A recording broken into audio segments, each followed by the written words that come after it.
9h-10h, Circuit bleu, côté expert, Juliette Géraud. Et on répond à vos questions sur les chiens et les chats avec notre expert Pascal Tréorel, éducateur canin à l'école du chien à Démouville et Bayeux. Et nous accueillons Cécile de Touques. Bonjour Cécile. Bonjour. Bonjour Cécile. Bonjour. Qu'est-ce qui vous amène Cécile ? Alors voilà, j'ai adopté 2 chatons, le frère et la sœur. Ils ont presque 4 mois. Ils ont eu leur premier vaccin. Mais jusque-là, je n'ai pas voulu les faire sortir n'étant pas vaccinés. Et bon, il va falloir quand même envisager la question qu'ils aillent un peu dans le jardin. Seulement, à côté, il y a des chats. En face, il y a des chats. Et ils les ont vus à travers la fenêtre. Et ces chats crachent. Donc j'ai un peu peur à la sortie des 2 petits. Oui Cécile, vous avez raison, parce que le chat est un animal territorial et les autres sont déjà là depuis longtemps, c'est leur territoire, c'est à eux. Et là, on vient de leur amener 2 petits bouts de chou peut-être, mais bon, ils vont défendre ce territoire. Donc il faut être avec eux et surtout pas les mettre tous les 2 en même temps à l'extérieur, mais plutôt en mettre un seul. Ah oui. Et deuxième chose, c'est qu'il faudrait leur prendre un harnais, ce qu'on appelle un harnais spécial pour chat. C'est pas pour chien, mais pour chat. Et de façon à pouvoir les accrocher avec une petite corde, une petite ficelle, de façon à pouvoir récupérer le chaton rapidement pour pouvoir, évidemment, éviter les éventuelles bagarres et puis le laisser aller sur la pelouse, un peu à droite, un peu à gauche, je suis d'accord. Les arbres, on y fait attention parce qu'une fois qu'ils sont montés dedans, il faut les descendre, donc il faut qu'ils apprennent tout ça, il faut leur apprendre la vie.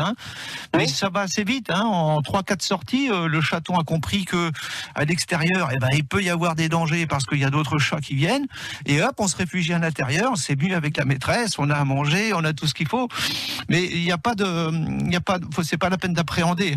Il faut calculer votre coût, un harnais, une petite ficelle, le chat, on le lâche un petit peu comme ça, on l'observe. Que si vous êtes là, les autres chats vont pas venir l'agresser. Tant que vous êtes avec eux, ça se passera bien. C'est quand ils vont rester seuls à un moment donné où là, ça peut être dangereux. Alors, dans la journée, normalement, les chats ne vont pas à droite et à gauche comme ça. C'est plus de bonheur le matin, voire dans la nuit, on entend les bagarres. C'est assez rare dans la journée. Ça arrive, mais alors, faites-le plutôt dans la journée, vers les coups des 16h, entre 15h et 17h, normalement, les chats dorment à ce moment-là. D'accord, oui, et un seul, oui, parce que je pensais à un collier, mais ça me fait peur et je me dis ils vont passer la tête à travers, quoi. Donc non, mais avec un harnais spécial chaton. D'accord. Il existe. Quel poids ils font les chatons? Ils font 2 kilos à peu près là. Ah c'est déjà des chats d'un certain poids, là, 2 kilos, 4 mois, ça y est. Non, 1,8 kg, enfin 1,8 kg, j'ai arrondi. Non, adressez-vous dans un magasin qui puisse vous offrir le choix de diverses choses comme ça, et une petite corde, allez, une dizaine de mètres, c'est suffisant pour pouvoir les laisser se promener sur l'herbe. Mais vous allez voir que la première fois, ils vont marcher sur l'herbe un peu bizarrement, parce que s'ils n'ont jamais été dessus, alors, et puis pour un peu que ce soit mouillé, alors là, ils vont faire marche arrière un peu. C'est sûr, oui. Mais un par un, voilà Cécile. Oui, voilà, c'est ça, d'accord. Merci beaucoup Cécile. D'accord, je vous remercie.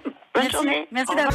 Et on répond à vos questions sur les chiens, les chats, vos animaux de compagnie avec notre expert Pascal Tréorel, éducateur canin à l'école du chien. Et nous accueillons tout de suite Martine de Villers-Bocage. Bonjour Martine. Bonjour. Bonjour Martine. Bonjour. Bon voilà, j'ai un petit loulou, un chien de 17 mois. Et la journée, il est propre. Mais la nuit, toutes les 2 heures, il me demande à sortir. Je ne sais plus quoi faire. Oui Martine, alors il vous demande à sortir, c'est un mâle? Oui. Mais il lève la patte pour aller sur les buissons, sur quelque chose? Oui. Alors là, depuis le départ, depuis tout petit, comme ça, il a fallu le sortir? Non. Depuis quand c'est comme ça? Depuis qu'il a senti des chiennes en chaleur, et puis dès qu'il sort, il regarde sous les voitures, il regarde partout, et puis il fait 3 gouttes, et puis terminé. Ouais, alors là, par contre, quel brasset, vous m'avez pas dit? C'est artésien normand. Ah, c'est pas courant quand même, ça. Pardon? C'est pas courant, vous avez quelqu'un de chasseur dans la famille? Non. Bon. Dites voir, il va falloir tout simplement faire de l'éducation, lui interdire, c'est tout. Oui, mais je vous jure, j'ai été obligée de le faire castrer parce qu'il sentait les chiennes en chaleur. Oui. Et puis, dès qu'il a sorti, il demande à redormir. Et puis, 1 heure après, ça recommence. Et si je lui dis non, il vient me chercher dans ma chambre, il me découvre de mon lit, Oui. histoire de dire, faut que tu sortes. Hein. Il est castré depuis quand? À faire 3 semaines. Oui, c'est encore un peu trop tôt, mais il sera en pleine réussite par rapport à la castration, plutôt vers les 6 voire 7 semaines. Hein. Mais là, il devrait déjà y avoir des changements. Il va falloir l'éduquer, tout simplement, ne pas lui répondre. Vous avez un garage? Vous avez une cave? Quelque chose? Non, je suis en appartement. Ah, c'est compliqué, hein. Donc il va falloir tout simplement interdire la chambre. Et puis, vous pourriez très bien lui enlever l'eau la nuit un petit peu, hein. Il boit pas. Il boit, oui, c'est-à-dire pas. Alors, s'il ne boit pas, c'est qu'il y a un problème, là. Et normalement, il pèse combien, votre chien? 21 kilos. Alors, 12, il devrait boire 1,5 litre par jour, à peu près. Mais j'en ai parlé au vétérinaire, mais ils m'ont dit que dans sa nourriture que je lui donne, il y a de l'eau, il y a des légumes, alors il y a ce qu'il faut. D'accord, bon, il y a ce qu'il faut. Là, il va falloir insister sur l'éducation canine, parce que si le vétérinaire a vérifié, et si dans la journée, il ne va pas faire son petit pipi, forcément, il ne vous demande pas forcément sans arrêt, vous pourriez quand même lui supprimer les sorties dans la journée, parce que souvent, les propriétaires, Juliette, ils laissent la porte du chien ouverte, et puis il rentre, il sort, il fait comme il veut, et sans arrêt, il s'habitue justement à faire ses pipis toutes les heures, toutes les demi-heures. Et c'est une habitude qu'on ne doit pas laisser faire. Donc, le chien peut se garder comme ça 4-5 heures, voire 6 heures sans problème. Donc là, il va falloir le rééduquer, pas d'un coup, pas d'un coup, Martine. Il va falloir y aller doucement, même dans la journée, lui interdire de sortir, par exemple, pendant 2 heures. Et puis, la semaine... Excusez-moi, dans la journée, il est bien 3 heures sans les faire pipi. Hein. Ouais, la nuit, alors insistez. Là, il faut insister. Là, il n'y a pas de secret. Fermez la porte de la chambre, c'est terminé. Il ne rentre plus. Vous ne lui répondez pas. Oui, mais je ne sais pas comment faire. C'est pas évident, mais... Ah oui, c'est pas évident parce que vous êtes en appartement, mais il va falloir pourtant passer par là, parce qu'autrement, vous n'allez pas y arriver. Si toutes les 2 heures, il faut se lever pour le... Non. Là, c'est une histoire d'éducation. Hein. Oui, c'est ce qu'on m'a déjà dit. Ah oui, mais là, il faut insister. Voilà, Martine. Merci. Merci, Martine, d'avoir appelé. Continuez à nous appeler pour des conseils sur vos animaux ou même pour témoigner. On vous attend dans les experts 02 31 44 48 44. Et nous sommes avec Pascal Tréoré, l'éducateur du chien à Démouville et à Bayeux pour répondre à vos questions. Et nous sommes avec Louise de Deauville. Bonjour Louise. Bonjour. Bonjour Louise. Bonjour. Alors pourquoi vous nous appelez Louise ?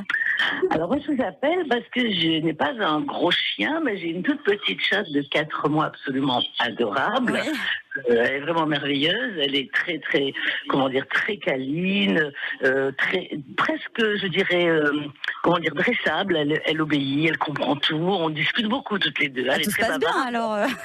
Elle est magnifique, mais alors elle a un défaut qui est lié peut-être à tout ça, c'est qu'elle me grignote tout le temps, elle me mange.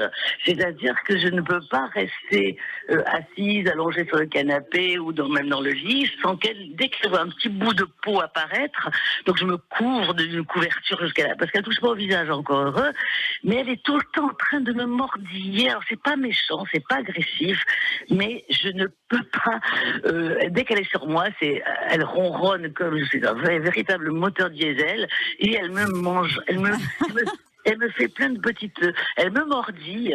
Alors, elle commence à avoir... Elle a des griffes quand même, hein, qu'on lui coupe, tout ça, mais elle est tout le temps en train de me dévorer. Voilà. Je voulais savoir si ça va durer, si c'est provisoire, ou parce qu'elle va grossir, si elle continue à me manger comme ça, moi je vais disparaître. Hein, Pascal. Oui. Alors effectivement, Louise, il y a des choses que vous allez pouvoir faire, au moins 2 choses auxquelles je pense. Hein, peut-être d'autres, hein, mais bon voilà. La première, elle vous mordit. Pourquoi ? Parce qu'elle vient sur vous et vous l'excitez avec vos mains, ou alors tout simplement elle mordit directement. Elle m'en dit directement, je cache mes mains. Dès qu'elle voit mes mains, elle commence par les lécher un petit peu, puis après le jeu devient un peu plus... Mais là, c'est depuis quelque temps, j'ai envie de dire qu'elle c'est sa façon elle de me montrer son amour en fait. Il y a peut-être d'autres moyens de montrer l'amour à quelqu'un comme ça. Dites-moi Louise, il faut qu'on trouve une solution. Il y en a 2. La première, c'est d'aller dans un magasin là aussi spécialisé pour trouver de l'anti-mordillage, on appelle ça. En fait, c'est fait avec des pommes amères. Oui. Hein, c'est pas très très bon. Ne vous en mettez pas forcément sur les doigts directement parce que si vous portez ça à votre bouche, c'est vraiment dégoûtant. Et ça, vous allez pouvoir découvrir par exemple vos doigts de pied et puis mettre de l'anti-mordillage dessus. Ça ne tâche pas, ça brûle pas, il n'y aura pas de problème particulier. Et quand le chat va venir, normalement, il devrait trouver ça dégoûtant. Et vous allez le faire le deuxième pied, voilà, etc. Découvrir petit à petit des choses où le chat va se dire, c'est vraiment pas agréable. Par contre, quand le chat va se reculer, il faudrait lui donner un jouet pour qu'il puisse jouer avec. C'est-à-dire que autant on lui supprime le côté de vous lécher, mais il faut trouver autre chose et un autre palliatif, d'accord? Ça, Oui, j'ai tout ça, là, j'ai tout, j'ai des souris partout, j'ai des... Voilà, c'est bien. Mais l'anti-mordillage, vous le trouverez dans des magasins spécialisés, ça, hein, d'accord? Il faut que je m'en mette sur le corps. Non, mais que sur le pied, que sur le doigt de pied, par exemple. Et là, vous laissez que votre doigt de pied découvert pour que le chat vienne le lécher. Il va trouver ça dégoûtant. Mais oui, mais c'est pas que les pieds, hein, c'est les Non, mains. mais déjà, on va commencer comme ça. Après, si c'est le bras, vous mettrez un petit peu sur le bras. Mais il va falloir y aller progressivement pour voir d'abord si le chat supprime ça. Deuxième chose, quand le chat vient vers vous et qu'il vous lèche les mollets ou autre, vous pouvez utiliser ce qu'on appelle un petit pistolet à eau. Vous savez, de farce et attrape qu'on trouve dans les magasins. Le chat, normalement, n'aime pas trop l'eau comme ça. Et là, vous pourriez lancer un petit peu dessus. Hein, OK? Sur ces deux choses-là, Louise. Voilà. Essayez. Bon. Les experts, c'est avec Pascal Tréorel, éducateur canin. Et nous accueillons Monique qui nous appelle de Bayeux. Bonjour Monique. Oui, bonjour à Bonjour tous les deux. Monique. Moi, je vous appelle, c'est pour le petit chien de ma voisine. C'est un épagnol breton, il a 5 mois, mais il est sale. Il fait pipi partout.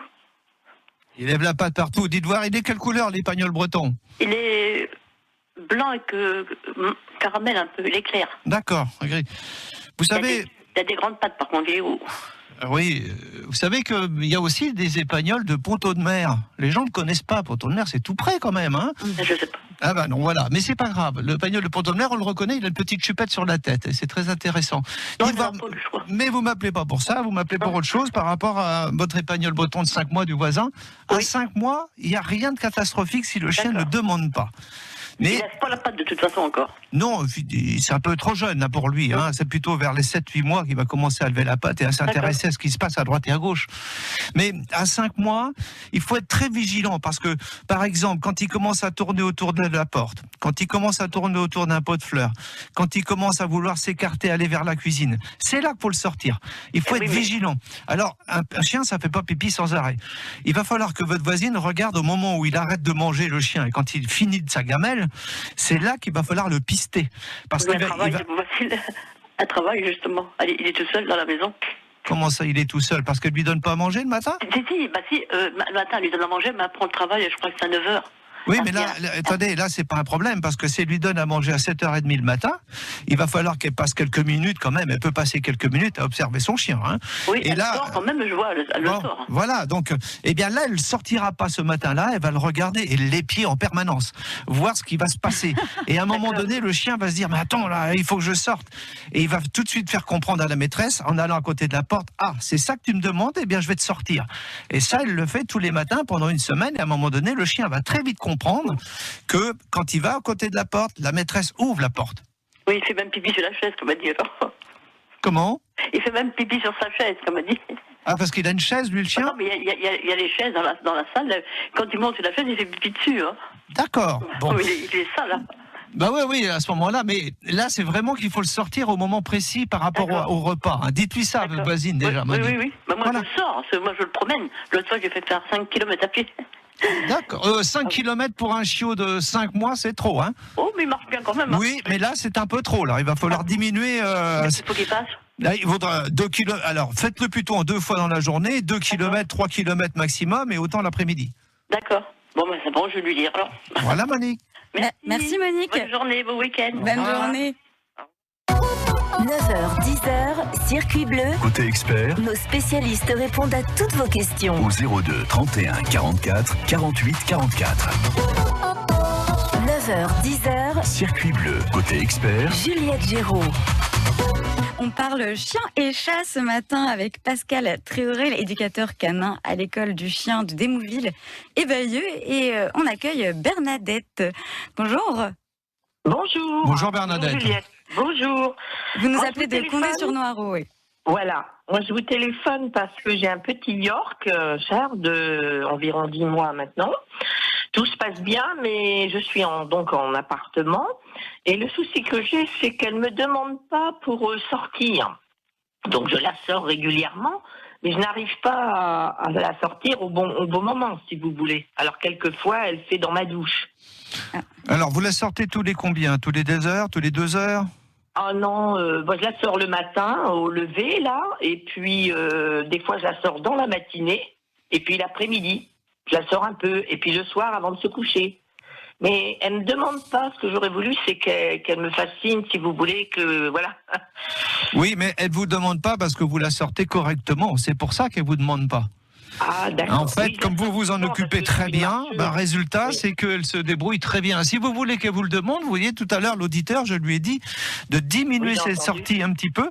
Et ça, vous pouvez le faire si vous sentez le besoin que le chien vous demande. Mais là, tout se passe bien, Bernadette, donc RS, hein. Ah, d'accord. Ah oui, vous vous débrouillez bien, ça va bien, il n'y a pas de problème. Il n'y a pas vraiment de problème. Non.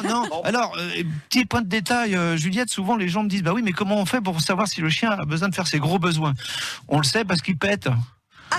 Mais quand il pète, ça sent mauvais, alors on se dit, tiens, il faudrait peut-être le sortir. C'est aussi un des signes que vous pourriez faire attention, Bernadette. Oui, d'accord. Mais le pipi. Des fois, si vous voulez, j'ai un balcon, bon, là, tout de suite, il fait chaud, la porte est ouverte, ça arrive. Des fois, si je suis dans le salon, que je vois, je dis, mince, elle a fait.